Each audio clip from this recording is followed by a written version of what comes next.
और बात करेंगे खबरों की। वाराणसी से खबर सामने आ रही है। आज सर्वे की रिपोर्ट पेश करेगी एएसआई। जिला कोर्ट में रिपोर्ट पेश करेगी एएसआई। 11 दिसंबर को कोर्ट से एएसआई ने मांगा था वक्त। कोर्ट ने 18 दिसंबर को सर्वे पेश करने के दिए थे आदेश। तो जिला कोर्ट में रिपोर्ट एएसआई पेश करेगी। आज सर्वे की रिपोर्ट जो है वो पेश होनी है।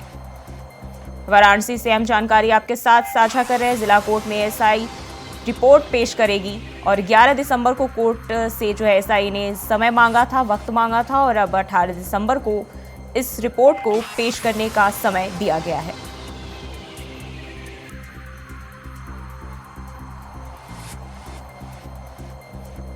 कोर्ट ने 18 दिसंबर को दिए थे आदेश कि इस दिन पेश होना है और आज इसी को लेकर जिला कोर्ट में एएसआई रिपोर्ट पेश करेगी।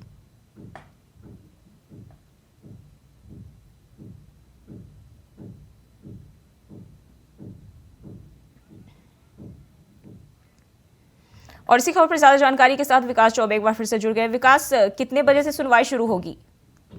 बिल्कुल, देखिए आपको बता दें कि सुनवाई जो है दोपहर 1 बजे शुरू हो जाएगी, जब जिला अदालत में एएसआई सर्वे की रिपोर्ट जो है एएसआई की टीम पेश करेगी। और इस बार जो ही आखिरी मियाद है, आखिरी तारीख है जब एएसआई को अपनी सर्वेक्षण रिपोर्ट जिला में अदालत में पेश करनी होगी, क्योंकि लगातार 3 बार ऐसा हुआ है जब एएसआई लगातार समय बढ़ाने की जो मांग कर रहा था कोर्ट के सामने वो रख रहा था, और पिछली बार लगातार कोर्ट ने जो है एएसआई को समय दिया और वो समय अवधि आज समाप्त हो रही है। पिछली बार जब सर्वे रिपोर्ट पेश करनी थी तो एएसआई की टीम ने बताया था कि उनके जो एडिशनल जो उनके कमिश्नर हैं यानी कि अविनाश मोहंती, उनकी तबियत खराब और ऐसे में रिपोर्ट पेश नहीं कर पाएंगे। तो जिला अदालत ने कहा था कि आप 7 दिन बाद वापस आइए और रिपोर्ट जो है पेश कीजिए, संदिग्ध रिपोर्ट। इसमें जो है 500 पन्ने की रिपोर्ट है, जिसमें जीपीआर है यानी कि ग्रेडिंग प्रोटेक्ट सिस्टम है, इसके तहत वो रिपोर्ट पेश करेंगे। और ऐसा कहा जा रहा है कि हैदराबाद मुख्यालय से जो रिपोर्ट आनी थी वो तैयार हो चुकी है और आज कहीं ना कहीं रिपोर्ट जो है वो अदालत में पेश कर दी जाएगी। जी, क्या लगता है रिपोर्ट पेश हो जाएगी? क्योंकि इससे पहले कई बार रिपोर्ट पेश करने के लिए एएसआई कोर्ट ने जो है समय मांग लिया था, फिर भी नहीं हो पाया, और आज हो पाएगा?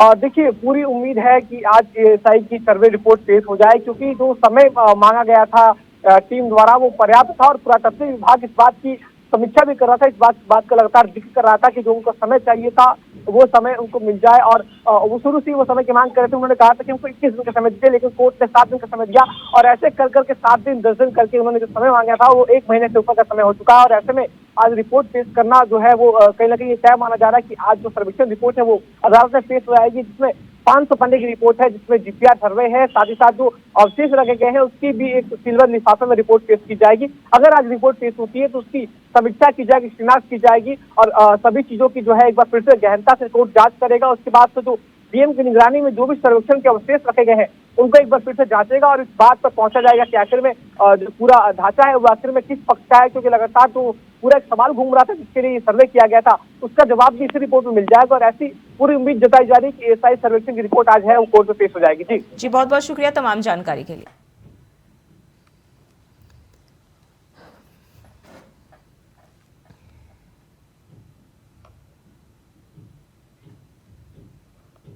और भोपाल से हम जानकारी सामने आ रही है। आज से मध्य प्रदेश विधानसभा का विशेष सत्र 21 दिसंबर तक चलेगा। विधानसभा का विशेष सत्र, नवनिर्वाचित विधायकों को दिलाई जाएगी शपथ। राज्यपाल ने गोपाल भार्गव को किया प्रोटेम स्पीकर नियुक्त।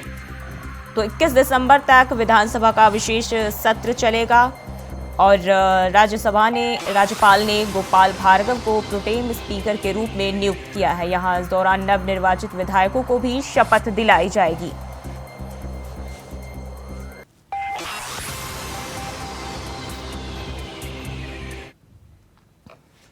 और दिल्ली से हम जानकारी सामने आ रही है। कांग्रेस करेगी क्राउड फंडिंग अभियान की शुरुआत। डोनेट फॉर देश अभियान की होगी शुरुआत। कांग्रेस अध्यक्ष मल्लिकार्जुन खड़गे करेंगे शुरुआत। आज से अभियान की शुरुआत करेगी कांग्रेस पार्टी। डोनेट फॉर देश अभियान की शुरुआत होगी, जिसे कांग्रेस राष्ट्रीय अध्यक्ष मल्लिकार्जुन खड़गे इसकी शुरुआत करने वाले हैं।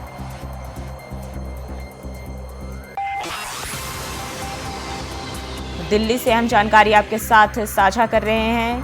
आज से अभियान की शुरुआत करेगी कांग्रेस पार्टी। क्राउड फंडिंग अभियान की शुरुआत पार्टी करने वाली है।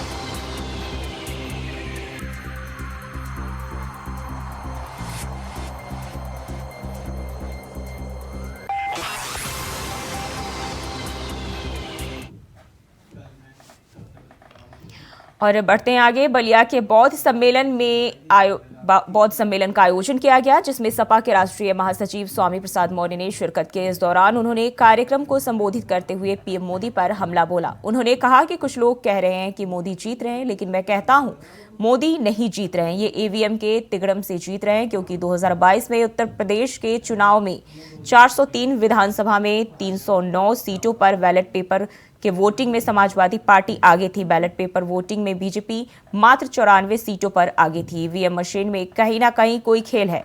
अभी अभी जिन प्रदेशों में चुनाव हुआ है, राजस्थान, मध्य प्रदेश, छत्तीसगढ़ में बैलेट पेपर से वोटिंग में 2/3 सीटों से ज्यादा पर कांग्रेस आगे है। फिर गिनती में बीजेपी आगे कैसे हो गई? इसका मतलब है कि ईवीएम में तिगड़म की जीत है। इसलिए संविधान और देश को बचाने के लिए हमें बैलेट पेपर सिस्टम को वापस लाना होगा।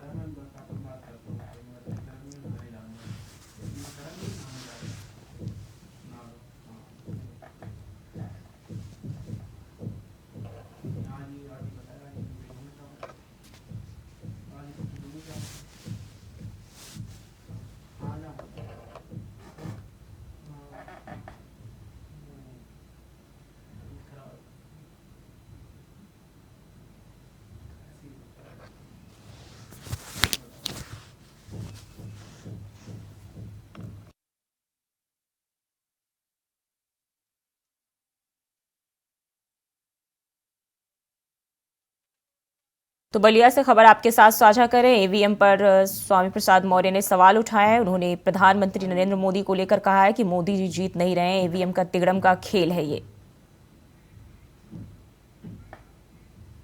और रुकते हैं एक छोटे से ब्रेक के लिए, फौरन हाजिर होते हैं। ब्रेक के बाद स्वागत है आपका। बात करेंगे खबरों की। प्रधानमंत्री नरेंद्र मोदी गुजरात दौरे पर थे। यहां उन्होंने डायमंड सिटी सूरत को 2 बड़ी सौगात दी। पहली सौगात सूरत हवाई अड्डे की नई टर्मिनल बिल्डिंग और दूसरी दुनिया का सबसे बड़ा ऑफिस कॉम्प्लेक्स। पीएम मोदी ने सूरत पहुंचकर नई टर्मिनल बिल्डिंग का उद्घाटन करने के बाद सूरत शहर के पास खरजोद गांव में बने सूरत डायमंड बोर्स भवन का उद्घाटन किया, जिसके बाद पीएम मोदी ने कहा कि आज सूरत की भव्यता में एक और हीरा जुड़ गया है। आजकल आप सभी मोदी की गारंटी की खूब चर्चा सुनते होंगे। क्या कुछ कहा, चलिए आपको सुनाते हैं। आज सूरत शहर की भव्यता में एक और डायमंड जुड़ गया है, और डायमंड भी छोटा मोटा नहीं है, बल्कि ये तो दुनिया में सर्वश्रेष्ठ है। इस डायमंड की चमक के आगे दुनिया की बड़ी से बड़ी इमारतों की चमक फीकी पड़ रही है। साथियों, आज सूरत के लोगों को, यहां के व्यापारियों, कारोबारियों को 2 और उपहार मिल रहे हैं। आज ही सूरत एयरपोर्ट के नए टर्मिनल का लोकार्पण हुआ है, और दूसरा बड़ा काम यह हुआ है कि अब सूरत एयरपोर्ट को इंटरनेशनल एयरपोर्ट का दर्जा मिल गया है। सूरतियों की बरसों पुरानी मांग आज पूरी हुई है। परिवारजनों, सूरत शहर के साथ मेरा जो आत्मीय लगाव है, उसको शब्दों में बयां करने की जरूरत नहीं है, आप लोग भली भांति जानते हैं। सूरत ने मुझे बहुत कुछ सिखाया है, और सूरत ने सिखाया है कि जब सबका प्रयास होता है तो हम कैसे बड़ी से बड़ी चुनौतियों का सामना कर सकते हैं।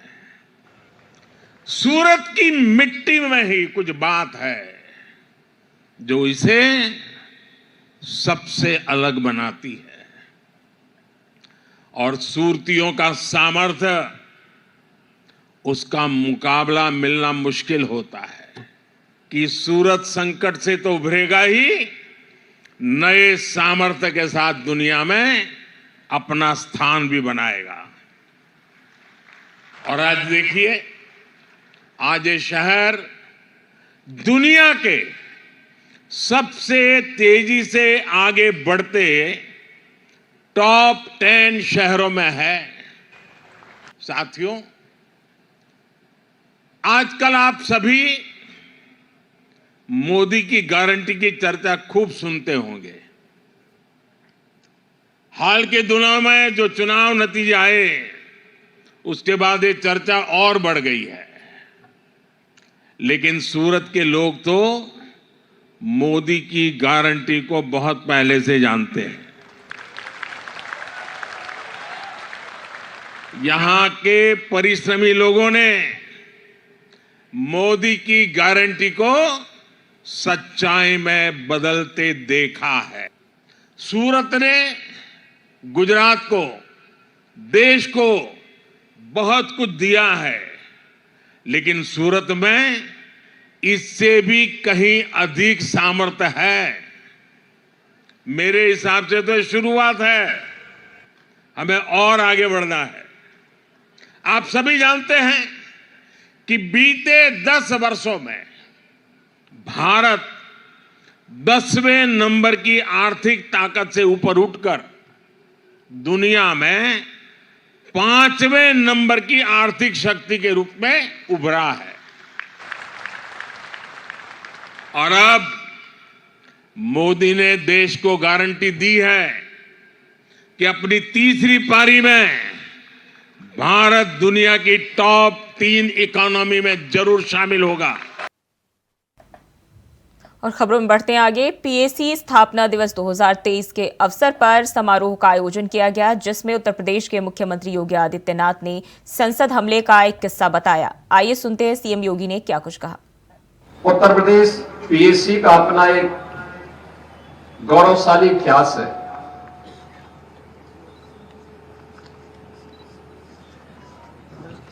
दिसंबर 1947 को मिलिट्री पुलिस का नाम बदल करके पीएसी किया गया और उस समय United provisional armed constabulary act 1948 के तहत इसका विधिवत गठन हुआ।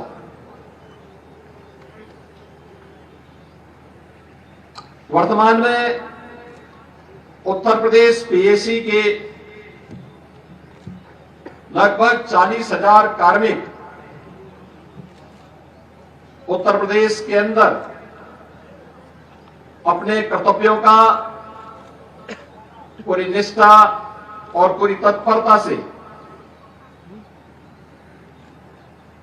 निर्वहन करते हुए राज्य के अंदर कानून व्यवस्था की बेहतर स्थिति बनाने में अपना योगदान दे रहे हैं। किसी भी बल की छवि उस बल के जवानों के शौर्य और पराक्रम से ही उनकी कीर्ति निर्मित होती है। और उत्तर प्रदेश पीएसी का इतिहास इस दृष्टि से सदैव स्वर्णाक्षरों में लिखा जाएगा। हम सब जानते हैं, जब देश की संसद में हमला हुआ था सन 2001 में, उस समय उत्तर प्रदेश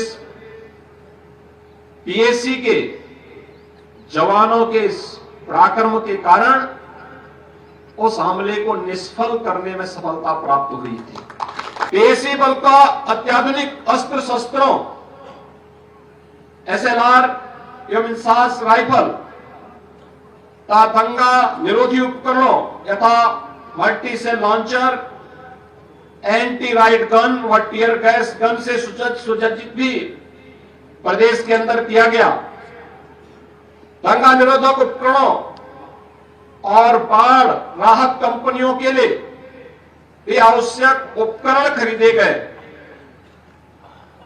पीएसी जवानों की दैनिक उपयोग को उपभोग का भी उनकी गुणवत्ता युक्त सामान और वस्तुएं बाजार मूल्य से कम दाम पर उपलब्ध कराने के लिए 13 मास्टर कैंटीन और पीएसी वाहनी यानी जनपदीय पुलिस लाइन में कुल 102 सब्सिडियरी कैंटीन भी वर्तमान में संचालित है।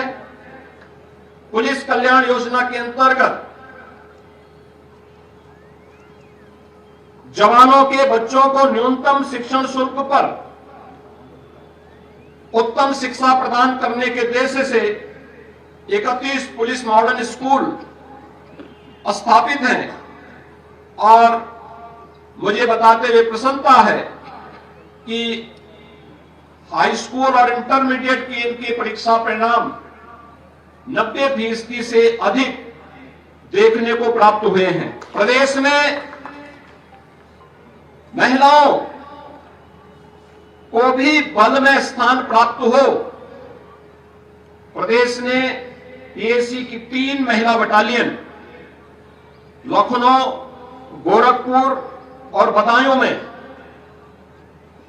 वीरांगना उदा देवी, वीरांगना झलकारी बाई, वीरांगना अवंती बाई के नाम पर स्वीकृति दी है और इनमें कार्य भी प्रारंभ हो चुका है। पहली बार कुशल खिलाड़ियों को भी उत्तर प्रदेश पुलिस बल का हिस्सा बनाया गया है और मुझे बताते हुए प्रसन्नता है कि 2% कुशल खिलाड़ियों की भर्ती, जिनमें 500 से अधिक खिलाड़ियों की भर्ती अब तक संपन्न हो चुकी है, वह उनमें से कुछ खिलाड़ियों का प्रदर्शन अभी कुछ देर पूर्व हम लोगों ने यहां पर देखा भी है। खबरों के लिए बने रहिए इंडिया वॉइस के साथ।